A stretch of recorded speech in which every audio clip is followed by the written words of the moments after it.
The man from the grain consortium, Havermeyer, stood inside the old stone granary and could not reconcile what he saw with what he knew. What he saw was a mountain of wheat, a pyramid of pale gold kernels spilling from burlap sacks, piled nearly to the rafters. The air was thick with the clean, dry scent of wealth. It was the finest winter wheat he had seen in a decade, each grain uniform, heavy, and perfect. What he knew was that this granary stood on the Grey Knot, a patch of land so notoriously barren it was a local curse. He knew the field that produced this grain had been sour clay and flint rock for 50 years, a place that broke plows and hearts with equal indifference. And he knew the person who had supposedly performed this miracle was a lone woman with no money, no help, and a flock of chickens everyone in the valley had agreed were better off dead. It was impossible. He ran a hand through a cascade of grain, letting it sluice through his fingers. It felt like currency, cool, smooth and solid. "No," he said, to the quiet dust motes dancing in the single shaft of afternoon light. "It simply can't be." 6 months earlier, on a day of thin, merciless sun, Ilara had stood at the back of the crowd at the county auction. Men in sweat-stained hats bid on healthy livestock and sturdy equipment, their voices confident and booming. She waited. Her hands were clasped in front of her, still, holding the entirety of her capital, $16 in folded, worn bills. Finally, the auctioneer, a man named Peters with a face like a worn saddle, moved to the last lot. It was a stack of flat wooden crates, chirping with a sound that was less like life and more like a complaint against it. "All right, folks, last call. 300 head of poultry, Cornish cross, 6 weeks. Got a touch of the croup, a bit of the travel sickness. The rail car was delayed. He didn't mention they were undersized. Their feathers were patchy, and a good number of them were huddled in the corners of the crates, looking more asleep than alive." A ripple of dismissive laughter went through the crowd. Silas Croft, whose own farm boasted acres of lush alfalfa and herds of fat Hereford cattle, called out, "You'd be paying us to haul 'em off, Peters." More laughter. The auctioneer's face tightened. "What am I bid? Someone start me at $20. For the lot." Silence. The chirping seemed to weaken in the heat. 15? Silence. Ilara felt her heart thumping against her ribs. A slow, heavy beat. This was her chance, her only one. $16, she said. Her voice was not loud, but it cut through the murmuring. Every head turned. They saw her, a young woman standing alone, her dress neat but faded, her face set in an expression of unnerving calm. Peters squinted. $16 from the lady in the back. Do I hear 17? $16 for 300 chickens, sold. The gavel fell with a crack of finality. As she walked forward to pay, Silas Croft stepped into her path. He wasn't a cruel man by nature, but he was a man who believed in the established order of things. "Miss," he said, his voice low and laced with a pity that felt sharper than scorn. "You've just paid $16 for a box of death. They'll be gone in a week, and you'll be out the money." Ilara simply met his gaze, handed her $16 to the clerk, and took the receipt. She did not argue. Being right was its own kind of reply, and she was not right yet. She hired a boy with a rickety wagon for 2 of her last $3 to haul the crates to her land. The Grey Knot. The land was exactly as its name suggested. It was a 50-acre mistake at the edge of the valley, a place where the good soil thinned to a stingy layer of clay over impenetrable hardpan. The previous owner had tried for 3 years to coax a living from it before surrendering, leaving behind a listing shack, the sturdy old stone granary, and a field littered with shattered plow blades and the ghosts of failed crops. The ground was pale, cracked, and studded with flint stones that jutted from the earth like broken teeth. When Ilara arrived with her chirping, miserable cargo, the place looked less like a farm and more like a graveyard for ambition. Her nearest neighbor, a man named Anya, watched from his own property line. His land was different. It was a small, 5-acre plot, but it was a jewel box of productivity. Tidy rows of vegetables grew in dark, rich soil, and his fruit trees were heavy with nascent buds. He was an old man from a country that no longer existed on any map, and he moved with the slow, deliberate economy of someone who had learned to waste nothing. Not a movement, not a word, not a drop of water. He watched Ilara unload the crates, his face impassive. He saw the state of the birds, the desolation of the land. He saw the other neighbors slowing their wagons on the road to stare and whisper. After Ilara had wrestled the last crate to the ground, he walked over, his boots making soft prints in the dust. He did not offer pity. He simply looked from the sickly chicks to the barren field, then back to her face. "God does not make a worthless thing, Ilara," he said, his voice raspy and accented. "He only makes blind men." He nodded once, a gesture of profound and simple validation, and returned to his garden. The words settled in Ilara's mind, not as comfort, but as a statement of fact. She had not bought death. She had bought a tool. She had not inherited a wasteland. She had inherited a puzzle. That evening, as the sun bled out behind the hills, she got to work. Using scavenged lumber and old wire, she built the first of her pens. It wasn't a coop to shelter them. It was a frame, light enough for her to drag, designed to contain them. She placed it at the far corner of the gray knot, tipped the first few crates of birds inside, and gave them water.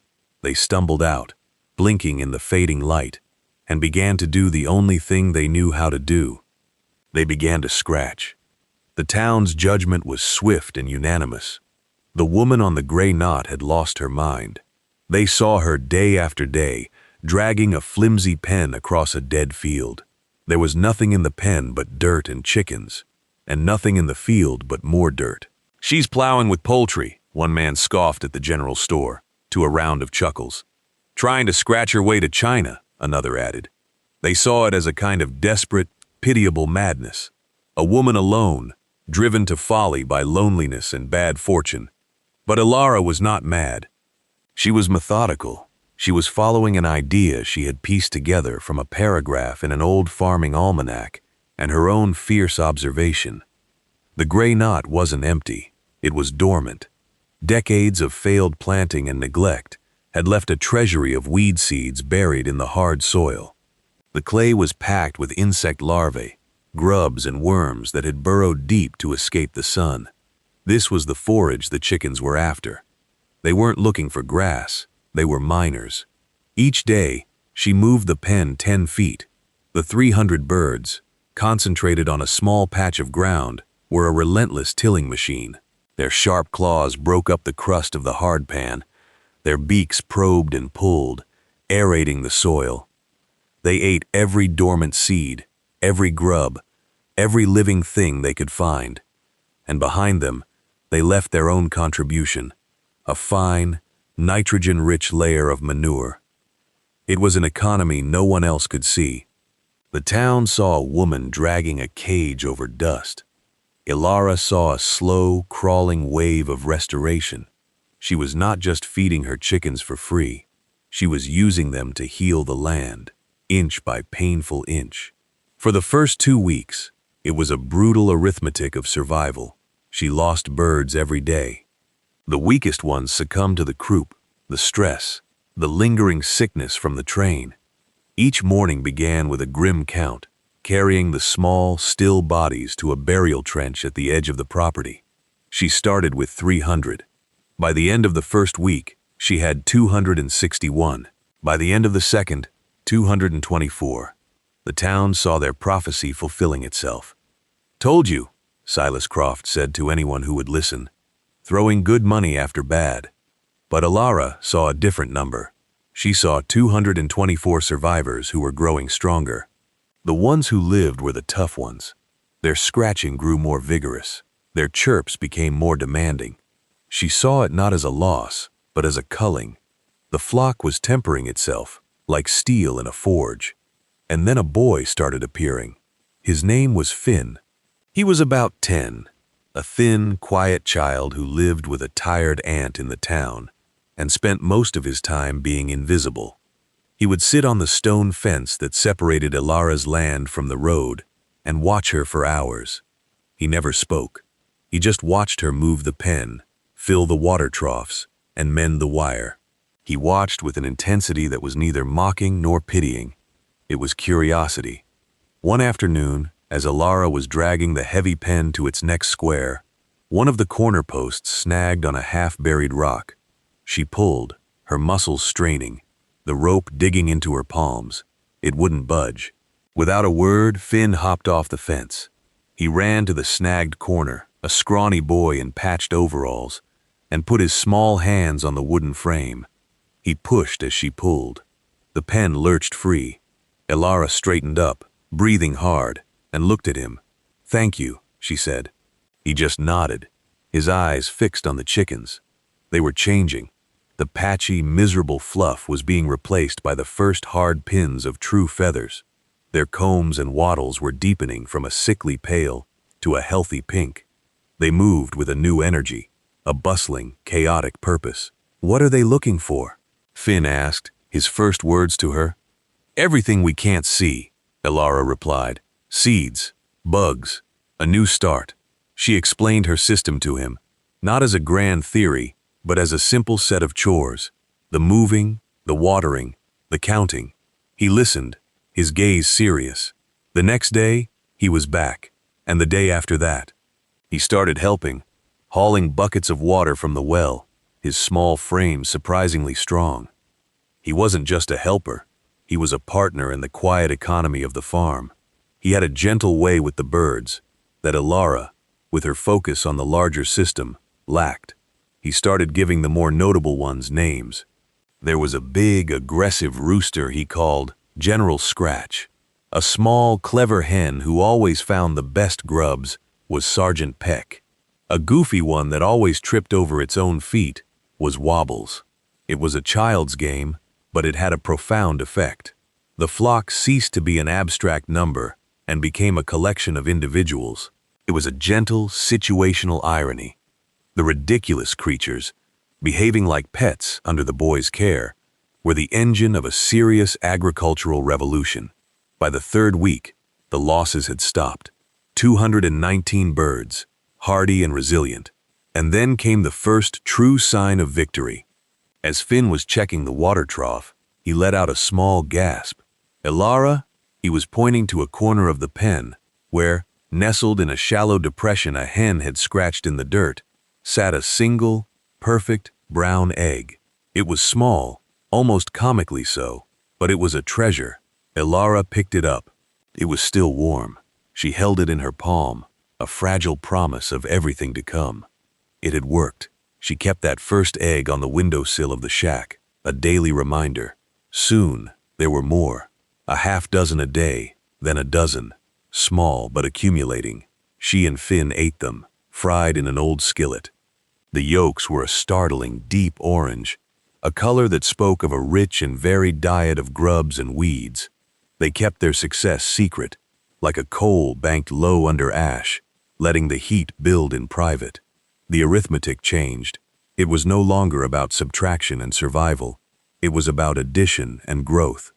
By June, the change in the gray knot was undeniable, though you had to know where to look.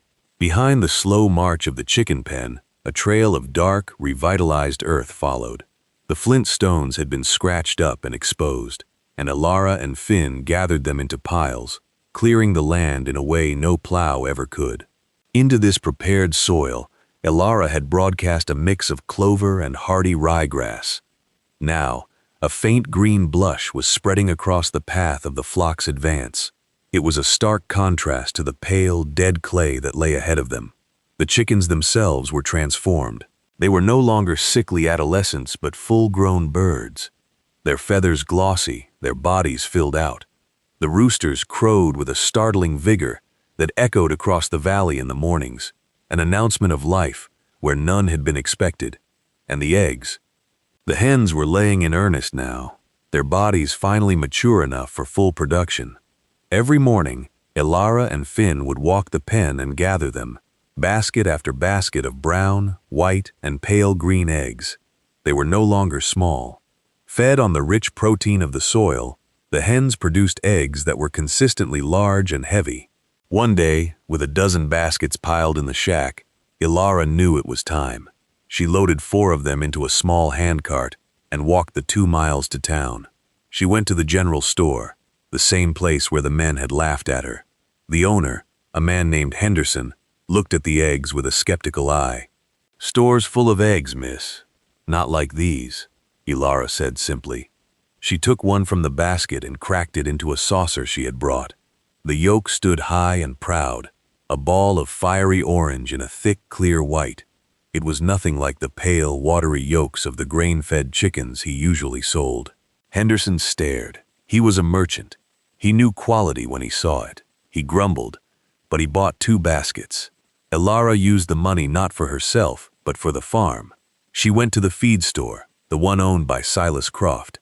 He watched her approach, his face a mask of neutrality.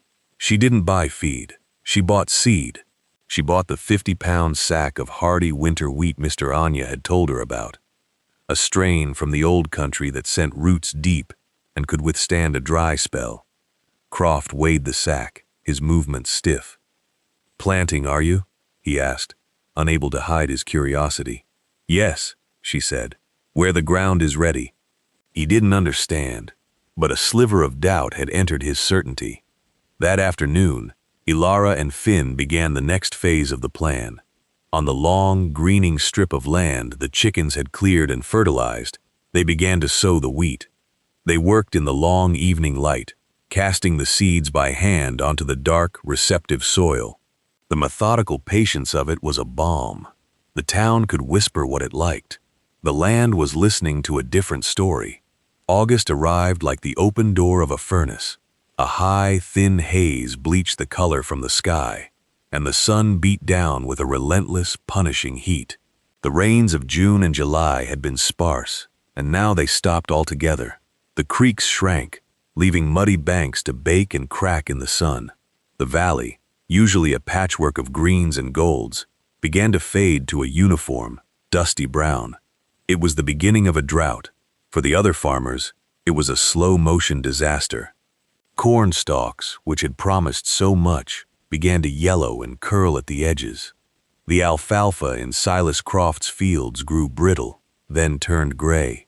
His fat Hereford cattle, the pride of his farm, began to lose their flesh, their ribs showing through their hides as they wandered listlessly in the parched pastures, searching for anything green. The air grew thick with the smell of dust and despair.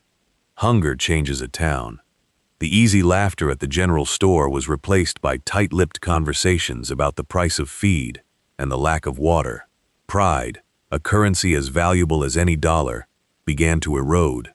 But on the gray knot, something strange was happening. The strip of land where Ilara had planted her wheat remained green. The soil, broken up by the chickens and enriched by their manure, had acted like a sponge, holding on to the spring moisture. The clover she had planted as a cover crop shaded the ground, preventing the worst of the evaporation, and the old country wheat, with its deep-rooting nature, was tapping into water sources the shallow-rooted corn and alfalfa couldn't reach. Ilara's field was an island of defiant life in a sea of encroaching death. The mockery from the town had long since evaporated. Now, wagons on the road no longer sped past, with a cloud of dust and a jeer. They slowed to a crawl. Men who had laughed at her chicken plow now stared at the vibrant green of her wheat, their faces a mixture of awe and envy. It was a perception reversal so complete it was jarring. What had looked like worthless folly was now the only thing of worth. What had been a symbol of prosperity, Croft's vast browning fields, was now a portrait of failure. Silas Croft himself came by one evening. He didn't drive his wagon into her yard. He stood at the fence line, the same fence Finn used to sit on, and just stared. He looked at the healthy wheat, then back at his own dying land. He was a man watching his world crumble, while the source of his old ridicule thrived. He didn't speak to Ilara. He couldn't. The chasm of his pride was too wide to cross. He simply got back in his wagon and drove away, A man bent under the weight of being wrong. The chickens, the architects of this small miracle, were unbothered by the heat. They continued their work, moving across the next section of barren land, scratching, eating, and fertilizing, preparing the ground for the following year. They were fat and content. Their water troughs were always full, and their diet was secure in the earth beneath their feet. The outside world began to intrude. One blistering afternoon, a fancy carriage with a broken axle wheel stopped on the road near her shack. A man in a chef's hat, his white coat stained with dust and sweat, walked up to her gate, looking desperate. "Ma'am," he said, mopping his brow, "I'm the head chef for the governor's hotel over in the capital. We're stranded. But more importantly, my delivery wagon is 2 days late, and I need eggs. 2 dozen if you have them. I'll pay anything." Ilara looked at the man, then at the baskets in her shack, overflowing with the day's collection. She sold him 4 dozen. As his driver worked on the wheel, she cooked him 2 eggs on her skillet. He took 1 bite and stopped. He looked from the egg to her face, his professional composure gone, replaced by pure astonishment. "My God," he whispered, "what do you feed these birds?" "The land," Ilara said. Before he left, he made her a standing offer. He would send a wagon every week to buy every egg she could sell, at a price 3 times what Henderson paid at the general store. It was the first resounding note of external validation. Her quiet, patient work was no longer a secret. It was a commodity. The drought wore on into September, and the time for harvest arrived. Ilara's wheat stood tall, the heads thick and heavy with grain. It was an impossible crop, a testament to a logic the rest of the valley had ignored. Mr. Anya, his own garden miraculously surviving through meticulous water conservation, came to help. So did Finn, who had become as much a fixture on the farm as the chickens themselves. The 3 of them, the old man, the young woman, and the boy, harvested the entire field by hand with sickles. It was back-breaking work, but it was joyful. They laid the stalks on a huge canvas sheet, spread on the ground, and threshed it the old way, beating the grain from the heads with wooden flails. The rhythmic thud of the flails was a sound of victory. When it was done, they had a pile of clean, perfect wheat kernels. The yield was far greater than she had ever dared to hope. Basket by basket, they hauled it to the old stone granary. The building, which had stood empty for decades, began to fill. The scent of dust and decay was replaced by the rich, promising aroma of harvested grain. The pile grew, a golden mountain rising in the cool, dim interior. The sight of it was deeply satisfying. It was proof, solid and tangible. The chickens had picked a dead field clean, and in doing so, had prepared the ground for this bounty.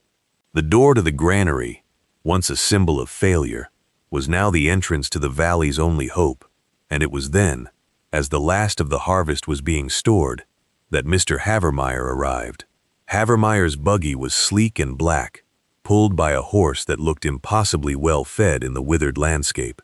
He was a man who followed the scent of desperation and opportunity, and the drought had made the whole region his hunting ground. He had heard whispers on his travels: a fool woman, a dead field, a miracle crop of wheat. He hadn't believed it, but it was his business to verify such rumors. He stepped out of the buggy, a man in a crisp suit, his face a smooth, unreadable mask of false warmth. He saw the patch of green stubble, the healthy flock of chickens in their pen, and the open door of the granary. He walked to the granary, and his composure finally cracked. Before him was more high-quality wheat than he had seen in 3 counties. And it was all here, in one place, owned by a lone woman who, he assumed, had no idea of its true worth in a drought-stricken market. Greed, cold and sharp, settled in him. He saw Ilara, Finn, and Mr. Anya, their clothes dusty, their faces tired from the harvest. He saw weakness. "Ma'am," he began, his voice like honey. "Havermeyer, from the grain consortium. I heard a rumor, and I see it's true. A remarkable achievement, truly." He gestured at the wheat. "But now you have a problem. A woman alone, With a boy and an old man, how can you protect such a treasure? How can you get it to market? It's a burden. He let the word hang in the air. Let me take it off your hands. I'll give you a fair price, considering the circumstances. He named a number. It was a cruelly low figure, less than half the grain's value, even in a normal year. In a drought year, it was theft. Alara looked at the man, at his polished shoes and his predatory smile.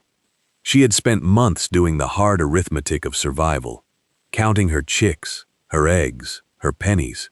She knew the numbers, and she knew the value of what was behind her, not just in dollars, but in sweat, patience, and faith.